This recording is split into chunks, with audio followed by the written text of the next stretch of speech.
السلام علیکم سامعین اکرام،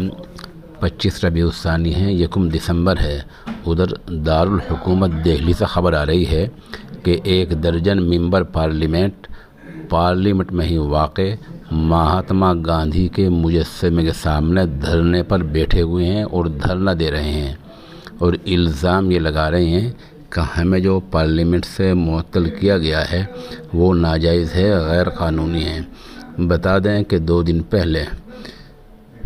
یہ کچھ ممبران پارلیمنٹ ہیں، شیو سینا کے ہیں، کانگریس کے ہیں، دوسری پارٹیوں کے ہیں، یہ 1 درجن ہیں، 12 ہیں، ان کو معطل کر دیا گیا تھا، سسپینڈ کر دیا گیا تھا، جس کا مطلب یہ ہوتا ہے کہ فی الحال جو پارلیمنٹ کی کارروائی چلے گی 23 دسمبر تک، یہ اس پوری کارروائی میں شامل نہیں ہو سکیں گے۔ سرکار کا کہنا یہ ہے کہ پہلے جو مانسون اجلاس ہوا تھا اس میں ان لوگوں نے غیر اخلاقی کارروائی کی تھی، جس کی بنا پر ان کو معطل کیا گیا ہے،